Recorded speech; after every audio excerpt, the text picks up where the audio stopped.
오늘 대표 기도자께서 말씀하셨던 것처럼 오늘은요 5월의 마지막 날입니다.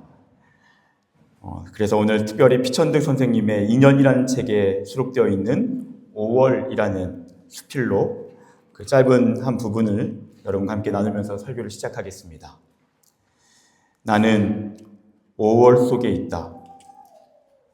연한 녹색은 나날이 번져가고 있다. 어느덧 짙어지고 말 것이다. 머문 듯 가는 것이 세월인 것을 6월이 되면 원숙한 여인같이 녹음이 우거지리라. 그리고 태양은 정열을 퍼붓기 시작할 것이다. 밝고 맑고 순결한 5월은 지금 가고 있다. 네, 그렇습니다. 여러분, 5월은 지금 그렇게 가고 있습니다. 연한 녹색이 온 세상을 덮었고요. 여름 같은 봄날을 우리는 지난 한 주간 그렇게 참 치열하게 보내기도 했습니다. 앙상한 가지로만 가득했던 세상에 연한 녹색이 뒤덮이고요. 우리는 분명히 계절의 변화를 인식하고 있습니다. 이제는 봄을 지나 여름을 향해 가고 있구나. 우리 모두가 공통된 마음으로 그 계절의 변화를 실감하고 있지요. 오늘 말씀에서도요, 예수님께서는 그러한 계절의 변화에 대해서 말씀하시고요. 그리고 그 계절의 변화를 통해서 우리에게 분명히 무엇인가를 말씀하십니다. 오늘 주보를 꺼내셔서 또 성경을 꺼내셔서 화면을 보시고 오늘 29절에서 31절까지 말씀을 우리 다 같이 한번 읽어보면서 주님께서 어떻게 계절의 변화에 대해서 말씀하고 계시는가 함께 우리 말씀을 통해서 살펴보겠습니다. 29절에서 31절까지 함께 읽습니다. 시작! 이에 비유로 이르시되 무화과 나무와 모든 나무를 보라. 싹이 나면 너희가 보고 여름이 가까운 줄을 자연히 아나니 이와 같이 너희가 이런 일이 일어나는 것을 보거든 하나님의 나라가 가까이 온 줄을 알라. 여러분, 오늘 말씀에서는요, 무화과 나무에 싹이 나면 여름이 온 줄을 알고 그것을 통해서 여름이 가까이 왔다라는 것을 예측한다라고 말씀합니다. 그렇게 말씀하시는 이유는요, 그것처럼 우리는요, 무엇인가를 통해서 계절의 변화를 알고 있는 것처럼 우리는 눈에 보이는 무엇인가를 통해 앞으로 일어날 일들을 미리 알 수 있다는 것입니다. 무엇을 알 수 있습니까? 바로 하나님의 나라가 가까이 오고 있다는 것입니다. 여러분, 하나님의 나라가 가까이 온다는 건 무슨 의미입니까? 그때는요, 바로 세상의 마지막 날 종말입니다. 그리고 그날은요, 주님이 이 세상에 오셔서 온 세상을 새롭게 하시는 날이고요. 이 땅을 완전한 하나님 나라 천국으로 변화시키는 날이고요. 그리고 이 땅에 하나님의 심판을 이루시는 날입니다. 여러분, 많은 사람들은요, 세상에 끝이 없다라는 생각으로 살아갑니다. 그렇지 않습니다. 세상에 존재하는 모든 것에는요, 시작이 있고요, 끝이 있습니다. 우리 인생과도 같습니다. 우리가 인생을 그냥 시작한 것 같은데요, 우리의 끝도요, 반드시 어떠한 이유와 상관없이 그 끝을 받아들여야 하는 때가 온다는 것입니다. 세상도 마찬가지입니다. 주님이 세상을 시작하셨고 세상을 끝내는 날이 오시는데요, 그날은 주님께서 심판주로 이 땅에 오셔서 그분의 신실한 백성들에게는 구원을 주십니다. 영원한 나라의 영원한 백성으로 살게 하시고요. 그렇지 않은 자에게는요, 후회할 수밖에 없는 고통의 시간을 시작하십니다. 악한 자에게는 반드시 심판을 이루신다라고 말씀하십니다. 어떤 사람들은 그 하나님의 무서운 심판에 대해서 거부하려고 합니다. 여러분, 그렇지만 하나님이 심판하신다는 것은요, 하나님 앞에서 진실되게 살아가는 자들에게는 그것이 희망이고 그리고 위로입니다. 세상에 이루어지지 않는 정의롭지 못한 이 세상의 현실 앞에서 사람들은 한탄하지만 여러분, 걱정하지 마십시오. 하나님은 반드시 그분의 공의대로 이 세상의 모든 것을 심판하실 것입니다. 그것이 하나님이 우리에게 하시는 분명한 약속입니다. 그리고요, 그날이 가까우고 있다라는 것을 하나님께서는 마치 무화과 나무에 잎이 나면 여름이 가까이 오는 것을 아는 것처럼 이러한 현상이 일어나면 그날이 가까우고 있다는 것을 우리가 예측할 수 있다고 말씀하십니다. 무엇입니까? 첫 번째, 바로 거짓 선지자, 이단, 그리고 사이비들이 득세하면서 많은 사람들을 미혹시킬 것이다 라고 말씀합니다. 두 번째는 무엇입니까? 많은 전쟁이 일어나고요. 나라와 민족이 서로 갈등하기 시작합니다. 그것이 더 심각해지기 시작하는 것입니다. 그리고 정확히 주님이 뭐라고 말씀하셨냐면요. 지진, 기근, 전염병, 그러한 천재지변이 온 세상에 더욱 활발하게 일어날 것이라고 말씀합니다. 마지막 네 번째는요. 예수님을 신실하게 믿고 따르는 사람들이 미움을 받게 되고 핍박받게 될 것이라고 이야기합니다. 여러분, 이 네 가지를 들을 때 어떤 마음이 드십니까? 그날이 멀리 있는 것 같나요? 아니면 가까이 오고 있는 것 같나요? 주님께서는요, 무화과 나무의 이파리를 통해서 계절을 알듯이 이러한 세상의 현상이 더욱 활발하게 일어날 때에 주님이 다시 오실 날이 다가오고 있다라는 것을 우리가 예측할 수 있다라고 말씀하십니다. 그러면서 뭐라고 말씀하십니까? 주님은 조심하라고 말씀하십니다. 오늘 34절 말씀인데요. 너희는 스스로 조심하라. 그렇지 않으면 방탕함과 술 취함과 생활의 염려로 마음이 둔하여지고 뜻밖의 그날이 덫과 같이 너희에게 임하리라. 여러분, 우리가 무엇을 조심해야 된다고 말씀합니까? 우리의 마음이 둔하여지는 것을 조심하라고 말씀합니다. 마음이 둔해진다는 것은 어떤 뜻입니까? 여러분, 여기서 자세히 이 내용을요, 정확히 헬라어로 보면 어떤 뜻을 가지고 있냐면 바레오라고 하는 단어인데, 이 뜻은요, 졸리다라는 뜻도 가지고 있고요, 피곤하다라는 뜻도 가지고 있습니다. 그리고 마음이 눌린다라는 뜻도 가지고 있습니다. 결국에는요, 우리의 마음과 영혼에 침체가 일어난다라는 의미입니다. 사랑하는 여러분, 오늘 우리는 이 말씀 앞에서 우리의 마음을 점검해야 됩니다. 여러분의 지금 영혼은 어떠한 상태에 있습니까? 지금 여러분의 마음은 살아있습니까? 여러분의 마음 안에는 하나님이 주시는 기쁨과 감사가 있습니까? 그래서 오늘 우리에게 주어진 삶을 하나님이 주시는 열정과 감격으로 살아갑니까? 혹시 너무나도 오랫동안 그 마음의 침체가 지속되어서 이제는 그 피곤함, 그리고 그 마음에 억눌려 있는 마음이 이제는 너무 당연하게 받아들여지진 않습니까? 주님께서는 그 마음을 조심하라고 말씀합니다. 그 마음이 어떻게 우리에게 찾아온다고요? 방탕함으로 찾아오고요, 술 취함으로 찾아오고요, 그리고 생활의 염려로 찾아온다는 것입니다. 여러분, 방탕함과 술 취함은요, 세상의 유혹을 말합니다. 그리고 세상의 염려는요, 두려움을 말합니다. 여러분 안에는 어떠한 마음이, 어떠한 감정이 여러분을 지배하고 있습니까? 혹시 염려가 앞섭니까? 혹시 여러분 안에 하나님이 아닌 다른 것으로 말미암아 여러분의 중심이 가득 채워져 있습니까? 그것이 우리의 마음이 이미 둔해져 있다는 사인이라고 말씀합니다. 그것을 조심해야 합니다. 왜 조심해야 될까요? 그리고 우리의 마음이 그렇게 되어지는 이유는 무엇일까요? 성경은 요한계시록 12장 12절에서 이렇게 말씀하는데 여러분 들어보십시오. 이는 마귀가 자기의 때가 얼마 남지 않은 줄을 알므로 크게 분내어 너희에게 내려갔습니다. 무슨 말씀이죠?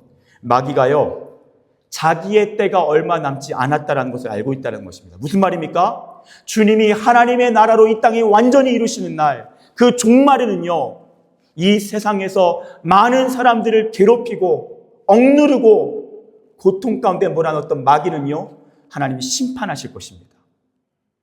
그래서 이 마귀는요, 자신이 활동할 때가 얼마 남지 않았다는 것을 알고 사력을 다해서 많은 사람들을 마음이 둔하도록 만들고 있다는 것입니다. 이것이 성경이 조심해야 하는 분명한 이유라고 말씀하는 것입니다. 또한 베드로전서 5장 8절에서는요, 대적 마귀가 우는 사자같이 두루다니며 삼킬 자를 찾고 있다라고 말씀합니다. 우리가 인식하든 인식 못하든 상관이 없습니다. 그것은 우리의 일상 속에서 빈번히 일어나고 있는 영적인 현실입니다. 여러분, 우리는요, 세상을 바라보면 눈에 보이는 그러한 마귀의 활동을 볼 때가 있습니다. 예를 들어서요, 많은 사람들이 핍박을 당하고, 특별히 예수를 믿고 선한 일을 하고 의로운 삶을 살다가 억울하게 핍박을 당하고 고통을 당하고 죽임을 당하는 일들을 봅니다.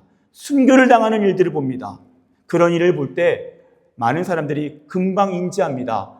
아, 악한 영이 이런 식으로 세상을 어지럽히는구나. 그런데요, 성경은요, 또한 이렇게 말씀하고 있다는 걸 아십니까? 고린도후서 11장 14절.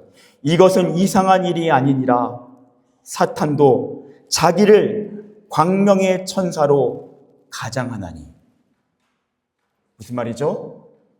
사탄은요, 우리 앞에 뿔 달린 모습으로 나타나지 않는다라고 합니다. 그런 모습으로 나타날 때도 있지만 더 많은 경우, 특별히 핍박이 없고 특별히 순교가 없는 이 프랑스 땅에서는요, 어떤 방식으로 일하고 있다고요? 사탄이요, 자신을 빛의 천사의 모습으로 변장해서 사람들에게 나타나고 있다는 것입니다. 여러분, 이 땅을 살다 보면, 그리고 한국을 살다 보면, 자유가 보장된 나라를 살다 보면요, 핍박이 없고 어떠한 영적인 공격이 없는 것처럼 느껴질 수 있습니다. 그렇지 않습니다. 사탄은요, 더 탁월한 전략으로서 천사의 모습으로, 아름다운 모습으로, 교양 있는 모습으로, 때로는 지성적인 방식으로, 때로는 많은 사람들에게 매력적인 모습으로 다가와 방탕하게 만들고 무엇인가에 사로잡히게 만들고 그리고 염려에 빠져들게 만듭니다.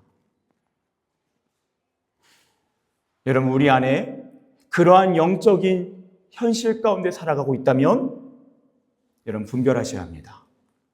내 마음이 하나님이 주시는 평안이 아니라, 자유가 아니라, 기쁨이 아니라 염려에 사로잡혀 있다면, 또는 마치 무엇인가에 취해 있는 것처럼 다른 것에 사로잡혀 있고 중독되어 있다면, 또는 방탕함으로부터 헤어나오지 못하고 있다면, 여러분, 그것은요, 우리 안에 영적인 어둠의 지배를 받고 있다는 증거일 수 있다는 것입니다. 조심해야 합니다. 이것은 예수님께서 우리에게 직접 말씀하고 계시는 그분의 경고입니다. 여러분, 이라크에서 귀하게 헌신하고 섬기시는 선교사님이 계십니다.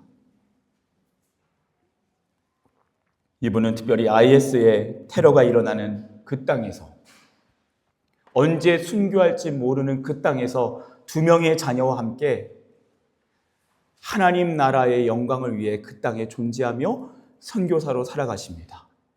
한 번은요, 과거의 일인데 그곳에서 전쟁이 일어났습니다. IS가 여기저기를 다니면서 많은 사람들을 죽음과 공포에 몰아넣고 있는 그 현장에 미국에서 파송한 그 교회가요, 어서 들어와서 이제 안전하게 대피하라고 그 선교사님을 콜링합니다. 그 선교사님 가정이요, 기도를 하다가 하나님의 명령을 듣습니다. 머물러라. 이 땅에 머물러라. 이 땅에서 기도해라. 너가 이 자리에서 이 시간에 이 성도들과 함께 이 자리를 지키는 것이 너의 사명이다. 하나님의 음성을 듣습니다. 그리고 그곳에 머무릅니다. 그리고 그 사망의 음침한 골짜기를 그 자리에서 신실하게 충성하면서 기도로 하나님 앞에 예배하며 그 자리를 지킵니다. 시간이 흐르고요, 하나님이 안전하게 이 가정을 보호하십니다. 나중에 때가 되어서 드디어 미국의 파송교회로 돌아가 쉴 수 있는 시간을 얻습니다. 성도들이 따뜻하게 맞이하고요, 이 선교사 가정을 모시고 여기저기 섬기며 이분들이 쉴 수 있는 자리를 마련합니다. 그런데요, 맛있는 음식을 먹고 좋은 날씨 속에서 최고의 문화생활을 누리다가 이분들이 차에서 이러한 고백을 했다고 합니다. 이라크에서는 하루하루 기도하면서 지금 순교할 수 있다는 생각으로 날마다 천국을 생각했습니다. 그런데 이곳에 오니까 천국이 생각나지 않습니다. 왜냐? 살만하기 때문입니다. 편안하기 때문입니다. 별로 위험이 느껴지지 않기 때문입니다. 여기 있는 사람들은 천국을 생각할 일이 없겠네요. 그 말을 듣던 그 목사님이요, 가슴이 쿵 주저앉았다고 합니다. 왜냐? 그것이 오늘날 수많은 사람들을 영적인 침체에 빠뜨리고 있는 현실이기 때문입니다. 우리가 그것을 분별하지 못하고 깨닫지 못하고 있는 것일 뿐입니다. 사랑하는 여러분, 신앙생활은요, 우리가 이렇게 저렇게 그냥 가볍게 즐기는 문화생활이 아닙니다. 생과 사의 문제입니다. 영적으로 살아있으면 영생의 길입니다.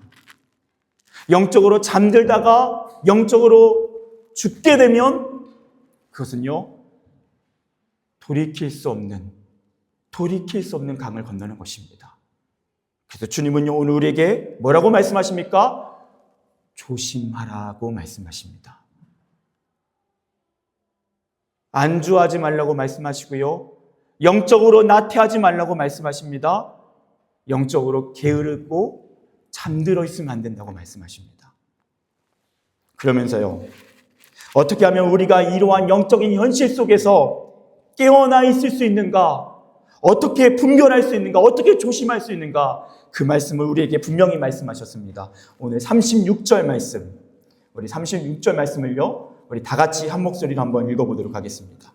우리 36절 말씀을요, 다 같이 한번 힘차게 읽겠습니다. 시작. 이러므로 너희는 장차 올 이 모든 일을 능히 피하고 인자 앞에 서도록 항상 기도하며 깨어 있으라 하시니라. 아멘. 여러분, 주님께서는요, 먼저 우리에게 뭐라고 말씀하십니까? 너는 장차 올 이 모든 일을 능히 피하고, 그 다음에 뭐라고 말씀하시죠? 인자 앞에 서도록. 여러분, 여기서 인자는 누구입니까? 예수님이 자신을 가리킬 때 사용되어지는 표현이 인자입니다. 예수님은 스스로를 인자라고 지칭하셨습니다. 그 인자는 누구입니까? 다니엘서에 등장하고 있는, 다시 이 땅에 와서 세상을 심판할 바로 심판주이십니다. 주님께서는요, 모든 사람들이 인자 앞에, 예수님 앞에 서게 될 것이라고 말씀하십니다. 언제입니까? 하나님의 나라가 이 땅에 임했을 때, 세상의 끝이 왔을 때, 주님이 다시 오셔서 심판주로 오실 때, 그때 모든 인생은요, 예수님 앞에 서게 될 것이다 라고 말씀합니다.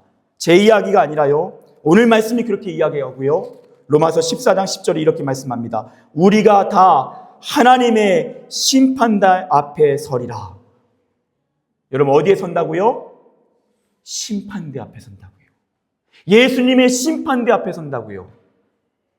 예수님이 이렇게 앞에 서셔서 한 사람 한 사람을 세우시고 그 사람 안에 있는 주님을 향한 믿음을 보십니다. 그리고 그 삶을 보신다라고 말씀하십니다. 그리고 심판하신다라고 말씀하십니다.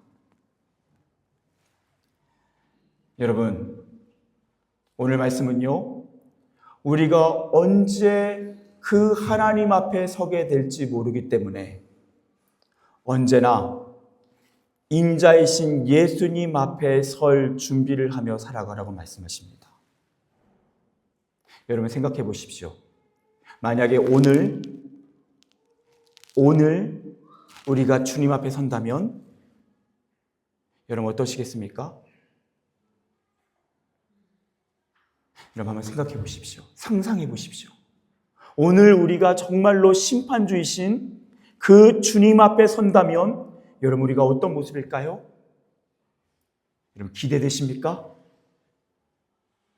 내 사모하는 주님, 내가 그토록 그리웠던 주님을 보게 된 날이기 때문에 여러분 믿음으로, 그리고 주님과 함께 살았던 그 삶에 대한 감사로 여러분 당당하게 서실 수 있으십니까? 여러분 그렇다면요, 여러분 지금 영적으로 깨어 계신 것입니다. 근데 여러분 만약에 지금 주님 앞에 서실 준비가 안 돼 있다면, 후회될 것이라면, 지금 내 안에서 준비되지 못한 모습들이 있다면, 오늘 예수님 뭐라고 말씀하십니까? 그것을 날마다 준비하라는 것입니다. 나중에 더 여유로울 때, 내 인생이 조금 더 문제가 해결되고 내 삶에 내 답답한 현실의 그 상황들이 풀렸을 때가 아니라 지금, 오늘 날마다 그렇게 주님 앞에 서게 될 날을 준비하며 살아가라고 말씀하시는 것입니다. 그러면요, 깨어날 수 있습니다. 그러면요, 방탕할 수 없습니다. 그러면요, 우리가 술 취하게 시간을 낭비할 수 없습니다. 그러면요, 세상의 염려가 아무것도 아닙니다. 그렇지 않을까요? 오늘 주님 앞에 선다면요,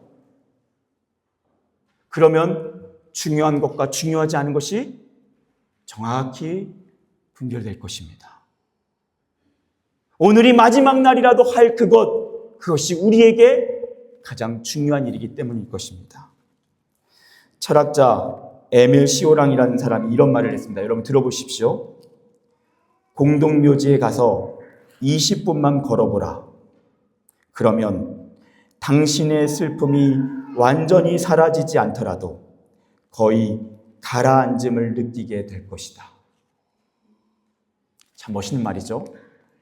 공동묘지에 가서 20분만 걸어보면요, 내가 곧 이렇게 될 것이라는 그 실존 앞에서 지금 나를 슬프게 하는 것, 지금 나를 억누르고 하고 있는 그 삶의 문제가 별것이 아니게 된다는 것입니다. 그렇습니다. 여러분, 죽음을 생각할 때 우리는 인생을 지혜롭게 살 수 있습니다. 더욱 분별해서 살 수 있습니다. 근데 여러분, 성경은 죽음보다 더 나아가는 것입니다. 이렇게 말씀하고 있는 것입니다. 죽음 이후에 예수님의 심판대 앞에 설 모습을 상상하며 걸어보아라.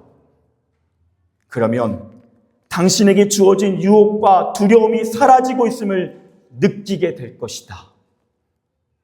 여러분, 그렇지 않습니까?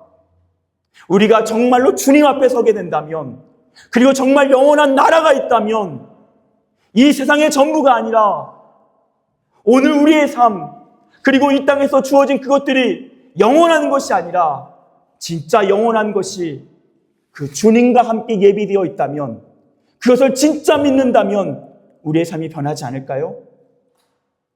만약에 그것을 믿는데도 변하지 않는다, 그것은 사실 믿지 않고 있기 때문일 것입니다. 여러분 정말로 말씀을 믿으십니까? 이 세상이 전부가 아니라는 것을요. 정말로 주님 앞에 서게 된다는 것을요. 죽음으로 끝나는 것이 아니라 죽음 이후에 영원한 나라가 있고, 그리고 죽는 순간 우리가 심판대에 계신 예수님 앞에 서서 우리의 삶을 심판받고, 그리고 그분이 주시는 영생을 누리거나 또는 그렇지 않을 수 있다는 것을 여러분 정말로 믿으십니까? 정말로 믿으십니까? 정말로 믿으십니까? 그렇다면요, 우리의 삶은 오늘 이 말씀 앞에 반응할 수밖에 없을 것입니다. 건성으로 넘길 수 없을 거예요. 정말 주님 앞에 선다면, 진짜 천국이 있다면, 진짜 지옥이 있다면, 우리의 삶은 이 영적인 침체 가운데 더 이상 머물러 있지 않을 것입니다. 한국교회의 자존심과 같은 분 중에 한 분은 주기철 목사님이십니다. 이분은요, 일제강점기 시절 대부분의 그리스도인들이 다 신사참배를 하고 우상숭배를 할 때 끝까지 일본 천황에 대한 그 숭배를 거부하고 끝까지 믿음의 지조를 지키다가 순교하신 목사님이십니다. 이분이요, 5번째 구속되고 이제는 순교를 당하는 그런 상황이 됩니다.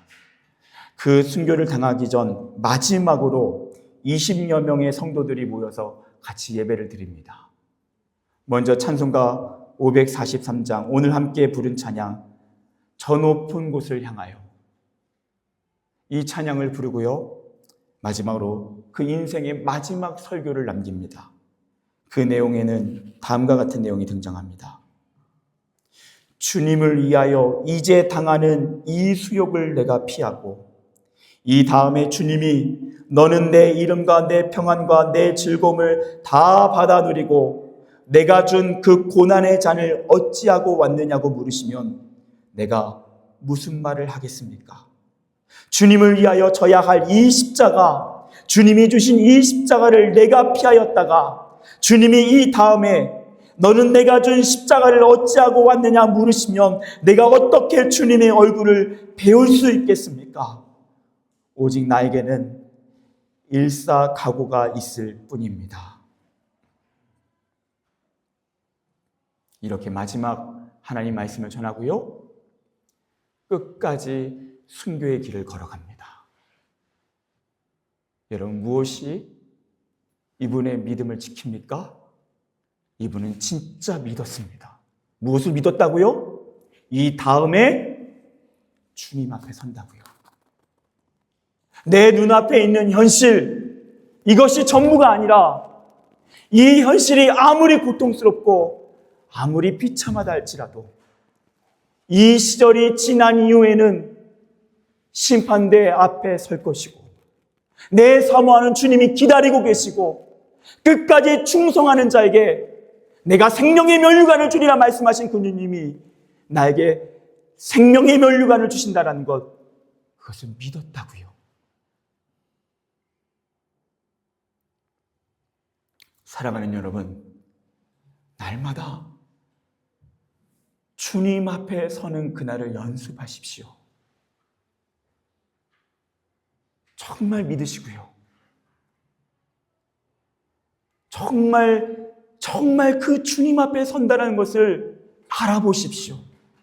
그러면요, 우리 인생이 단순해질 것입니다. 세상의 가치관, 거기에 휩쓸리는 것, 가소롭게 여겨질 것입니다. 지금 우리가 당면한 현실의 문제, 별거 아닐 것입니다.